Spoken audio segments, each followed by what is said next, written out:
Dear students, study with Manoj Rakawat में आज आपका फिर से स्वागत है। कल हमने विरंजक चूर्ण के बारे में पढ़ा था कि विरंजक चूर्ण क्या है, इसे किस प्रकार से बनाते हैं और इसका उपयोग क्या है। आज हमारा टॉपिक रहेगा पीओपी, प्लास्टर ऑफ पेरिस। कल की क्लास के अंदर आपको CaOH ट्वाइस यानी कि ड्राई स्लैग लाइम चूने का पानी, यहाँ पे मैं कल वीडियो के लास्ट में ट्वाइस लगाना भूल गया था, ये इसे करेक्शन कर लेना। आज हम पढ़ेंगे पीओपी। तो टॉपिक रहेगा, क्वेश्चन ये रहेगा कि पीओपी क्या है, इसे किस प्रकार से बनाया जाता है, इसे किस प्रकार से बनाया जाता है। पीओपी बनाना है और इसके दो उपयोग बताने हैं। तो कैल्शियम सल्फेट का अर्ध हाइड्रेट या सेमी हाइड्रेट या हेमी हाइड्रेट होता है पीओपी। कैल्शियम सल्फेट का अर्ध हाइड्रेट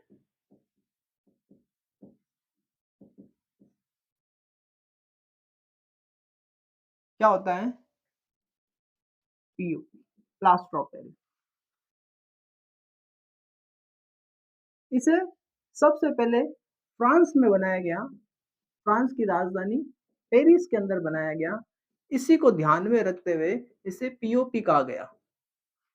सबसे पहले कहाँ बनाया गया, ये पेरिस के अंदर बनाया गया, इसी कारण इसको ध्यान में रखते हुए इसे प्लास्टर ऑफ पेरिस यानी कि पीओपी कहा गया।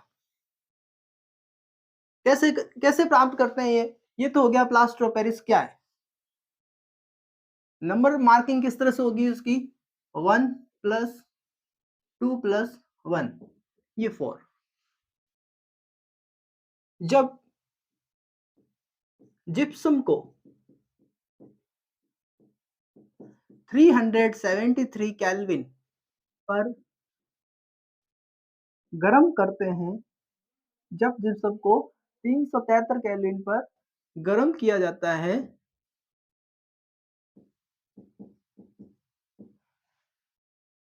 तो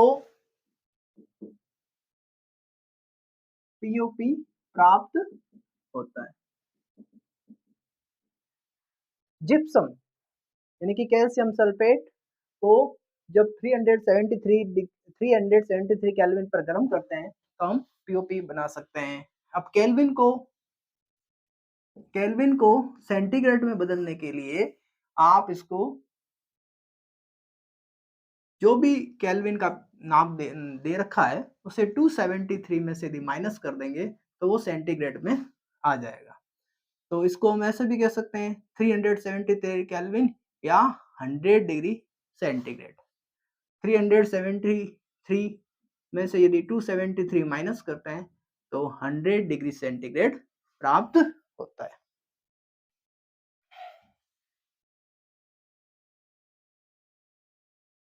अब ये कैल्शियम सल्फेट CaSO4.2H2O, ये क्रिस्टलन वाटर है।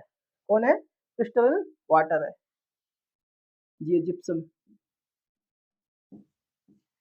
इसको गर्म करना है 373 केल्विन पर और प्राप्त हो जाएगा CaSO4.12H2O प्लस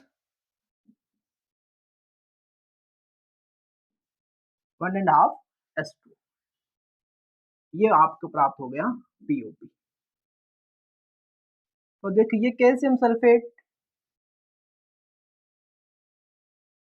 1 यूनिट है और यहाँ उसकी क्या हो गई, हाफ। कैल्शियम सल्फेट का अर्ध हाइड्रेट क्या होता है, जिप्सम होता है। अब इसका यूज क्या है, मूर्तियां बनाने में। दूसरा यूज क्या है, खिलौने बनाने में, हड्डी को जोड़ने में,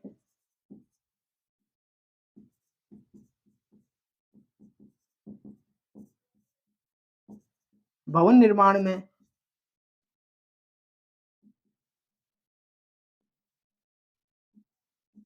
पीओपी का यूज होता है। तो ये पीओपी का क्वेश्चन आता है, तो हमें इस तरह से करना है। यह आपके 4 नंबर का क्वेश्चन है, ये आप इस तरह से कर सकते हैं। अगला आपका रहेगा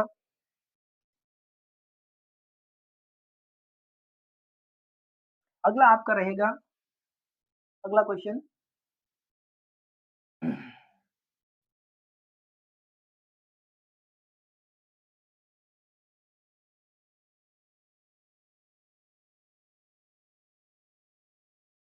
निम्न को परिभाषित कीजिए। इसी के साथ अपना ये चैप्टर खत्म हो जाएगा।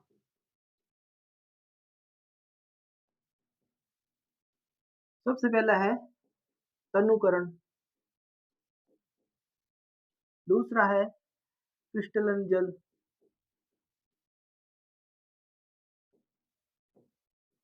थर्ड है उदासीनीकरण,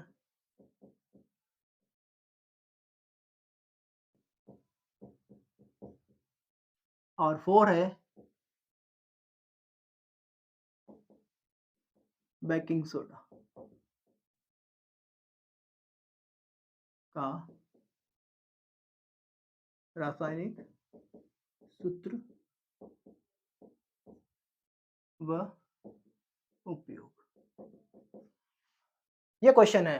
क्वेश्चन क्या है, तनुकरण को परिभाषित करना है, क्रिस्टल जल को परिभाषित करना है, उदासीनीकरण को परिभाषित करना है और बेकिंग सोडा का एक उपयोग लिखना है रासायनिक सूत्र को लिखते हुए।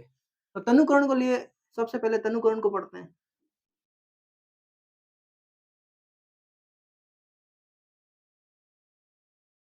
तनुकरण क्या है, जल में यदि अम्ल या क्षार मिलाएं तो प्रति इकाई आयतन में आयन की सांद्रता में क्या आ जाती है, कमी आ जाती है। पहले परिभाषा देते हैं, जल में अम्ल या क्षार को मिलाने पर प्रति इकाई आयतन में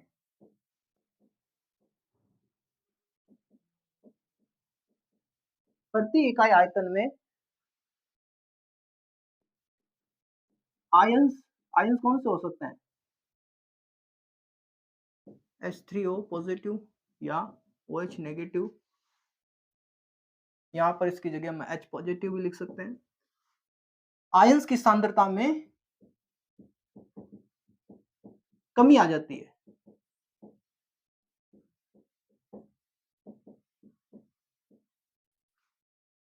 इसे ही क्या कहते हैं, तनुकरण कहते हैं। यानी कि जल के अंदर मान लो ये अम्ल है, ये एक टेस्ट ट्यूब है, ये एक टेस्ट ट्यूब है,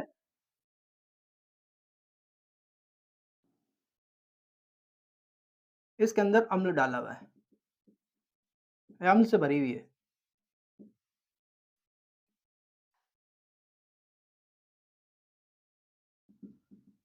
ये जो वॉल्यूम है पूरा किससे भरा हुआ है, अम्ल से भरा हुआ है।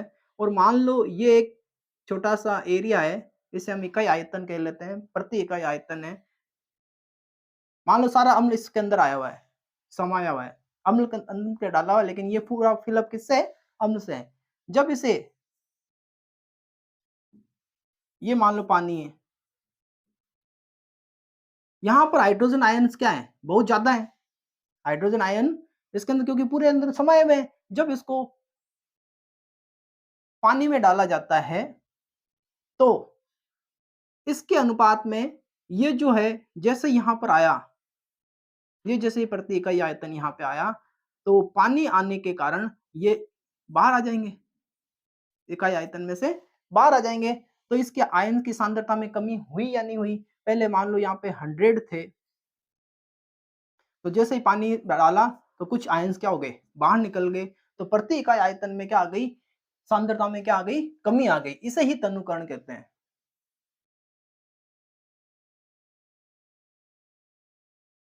जल में अम्ल मिलाना चाहिए, हमेशा क्या करना चाहिए, जल में अम्ल मिलाना चाहिए, अन्यथा अम्ल में जल मिलाएंगे तो अम्ल में यदि जल मिलाएंगे, ये अम्ल है, इसमें यदि जल मिलाएंगे तो ऊष्मा बाहर निकलेगी और हो सकता है इस कांच को तोड़ दे, इस कांच को तोड़ते हुए हमें हानि पहुंचा दे, और इतनी तेजी से ऊष्मा बाहर निकलेगी कि ये हमारे स्किन पे भी आ सकता है, हमारे चेहरे पे भी आ सकता है। तो ये क्या हो जाता है, हार्मफुल हो जाता है। इसलिए जल में अम्ल मिलाना चाहिए, वो भी धीरे धीरे ऐसे हिलाते हुए। तो यह आ गया तनुकरण। उसके बाद आता है क्रिस्टलन जल।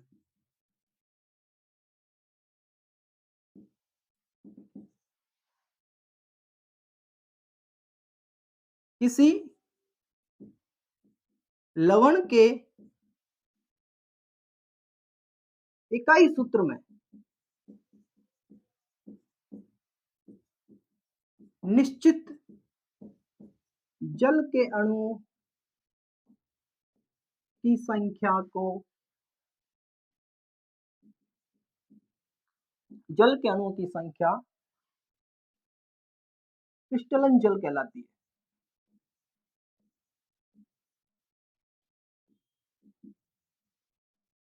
किसी लवण के इकाई सूत्र में, किसी लवण के इकाई सूत्र में उपस्थित निश्चित जल के अणुओं की संख्या क्रिस्टलन जल कहलाती है। तो जैसे, या इसको ऐसे भी लिख सकते हैं, किसी लवण के इकाई सूत्र में जितने उसके साथ जल के अणु जुड़े हैं, किसी लवण के इकाई सूत्र में जितने जल के अणु जुड़े हैं, वही क्या है, उसकी क्रिस्टलन जल है। जैसे अभी हमने हमें पीओपी के अंदर पढ़ा था जिप्सम में, तो जिप्सम क्या है, CaSO4 डॉट 2s2। तो यहाँ पर दो जल के अणुओं की संख्या पाई जाती है। कैल्शियम सल्फेट में दो जल के अणुओं की संख्या है जिप्सम में। फिर है कॉपर सल्फेट के अंदर, CuSO4 के अंदर 5s2 है, 5s2 है, यानी कि कॉपर सल्फेट के अंदर 5 जल के अणु पाए जाते हैं।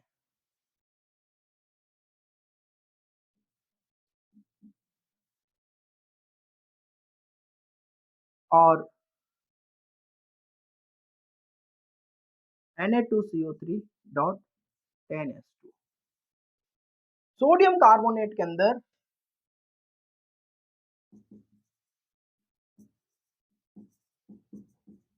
सोडियम कार्बोनेट में कितने हैं, 10 जल के अणु हैं।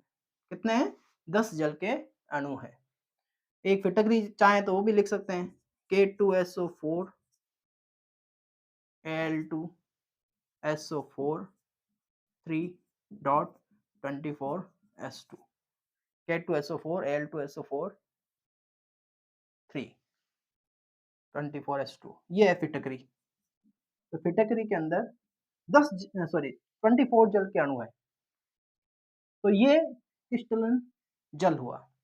उसके बाद आता है उदासीनीकरण।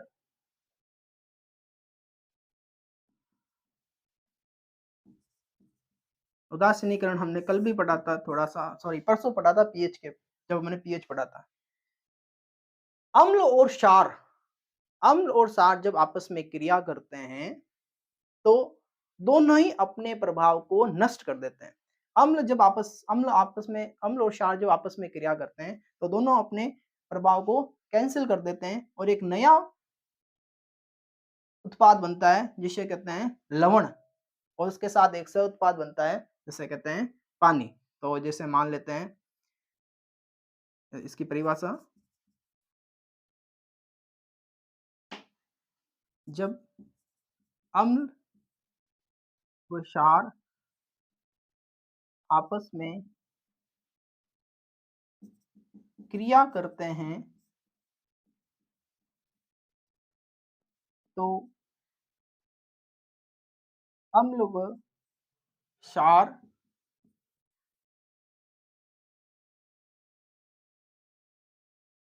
एक दूसरे के प्रभाव को नष्ट कर देते हैं। अम्ल और क्षार एक दूसरे के प्रभाव को नष्ट कर देते हैं तथा लवण बनाते हैं। इसे इसे ही उदासीनीकरण कहते हैं।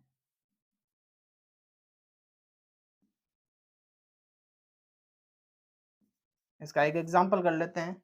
जैसे ये कौन है? HCl हाइड्रोक्लोरिक एसिड है, प्लस NaOH ये कौन है? सोडियम हाइड्रोक्साइड है। अब ये Cl और ये Na आपस में क्रिया कर लेंगे और क्या बना देंगे? NaCl और ये OH और ये H आपस में मिलकर H2O बना लेंगे। तो बनेगा क्या? NaCl plus H2। ये कौन है? लवण है। कौन सा लवण है? नमक। ये कौन है? अम्ल। ये कौन है? क्षार। तो इस तरह से, और ये पानी। तो अम्ल और क्षार आपस में क्रिया करके एक दूसरे के प्रभाव को नष्ट कर देते हैं और लवण बनाते हैं। इस क्रिया को उदासीनीकरण कहते हैं और इससे जो ऊर्जा बाहर निकलती है उसे उदासीनीकरण ऊर्जा कहते हैं। अब है आगे बेकिंग सोडा का रासायनिक सूत्र।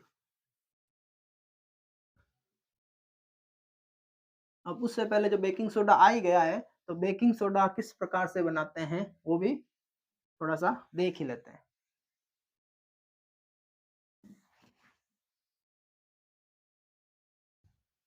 बेकिंग सोडा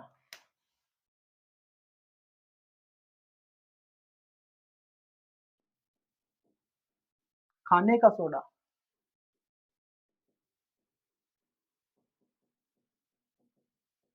मीठा सोडा। फॉर्मूला क्या है? NaHCO3। रासायनिक रासायनिक सूत्र NaHCO3 है। रासायनिक नाम क्या है? सोडियम बाई कार्बोनेट या सोडियम हाइड्रोजन कार्बोनेट।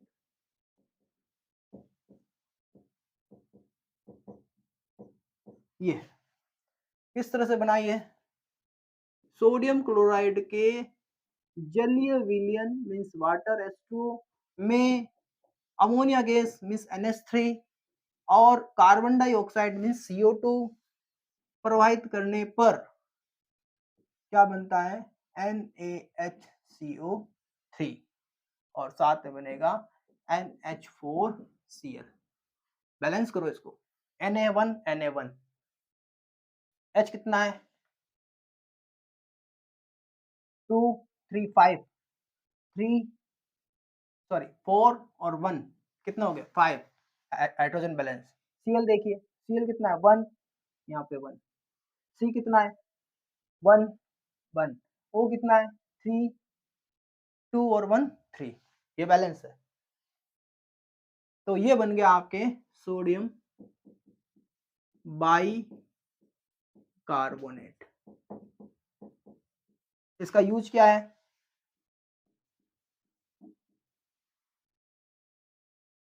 किचन में, रसोई घर में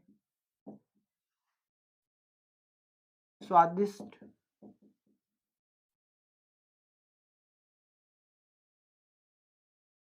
भोजन बनाने में। इसमें क्या आ जाए? जैसे हम सोडियम बाइकार्बोनेट डालते हैं तो क्या हो जाता है? इसमें से क्या होता है? ये थोड़ा क्या हो जाता है? फूल जाता है। कोई भी जो मटेरियल जो भी हमें खाना बनाना है वो क्या हो जाता है? थोड़ा सा फूल जाता है, क्योंकि इसमें से CO2 बाहर निकल जाती है। CO2 बाहर निकलती है तो ये क्या हो जाता है? इसमें CO2 से बाहर निकलने से यहाँ पे होल्स बच जाते हैं, जिसलिए क्या होता है? थोड़ा फूल जाता है। एक आता है baking powder. Baking powder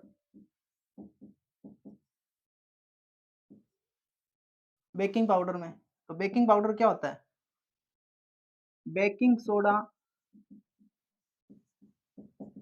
plus tartaric acid,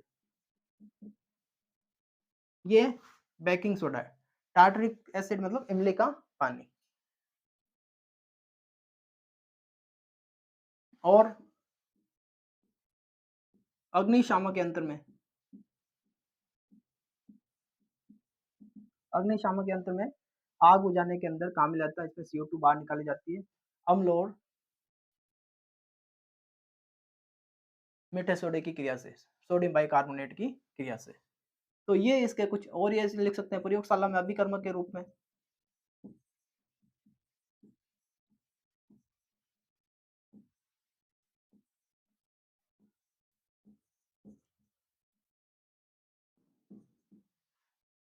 तो ये हो गया आपके बेकिंग सोडा। क्या था?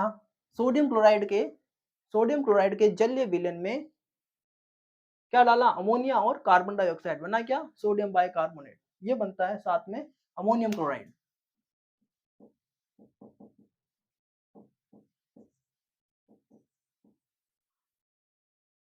तो ये आपके यूज क्या है रसोई घर में स्वादिष्ट भोजन बनाने में, बेकिंग पाउडर में। ये वन लाइनर क्वेश्चन है, वेरी इंपॉर्टेंट है। अग्निशामक यंत्र में, प्रयोगशाला में, अभिकर्मक के रूप में। साथ ही साथ कुछ ऐसे क्वेश्चन भी आ सकते हैं जैसे सोडियम हाइड्रोक्साइड की पीएच कितनी है, तो आपको लिखना है 14। HCl की पीएच कितनी है? 0। वाटर की पीएच, शुद्ध प्योर वाटर की पीएच कितनी है? 7। ब्लड की पीएच कितनी है? 7.4। नींबू की पीएच कितनी है? नींबू के रस की 2.2। जठर रस की पीएच कितनी है? 1.2। तो ये आपके आपस में मैच करने वाले क्वेश्चन भी आ सकते हैं। कुछ ऐसे भी आ सकते हैं कि कौन सा किसके अंदर पाया जाता है, जैसे अभी बताया था टार्टरिक एसिड इमली में पाया जाता है, लैक्टिक एसिड दही में पाया जाता है, और मेथेनोइक एसिड कीड़ों के डंक में पाया जाता है, इस तरह से। तो आशा करता हूँ आज आपको बेकिंग सोडा, खाने का सोडा या मीठा सोडा और उदासीनीकरण, तनुकरण, क्रिस्टलन जल और पीओपी के बारे में अच्छी तरह से समझ में आया होगा। और कोई क्वेरी है तो आप अगले नेक्स्ट वीडियो में डिस्कस कर सकते हैं या पूछ सकते हैं। Okay, thank you.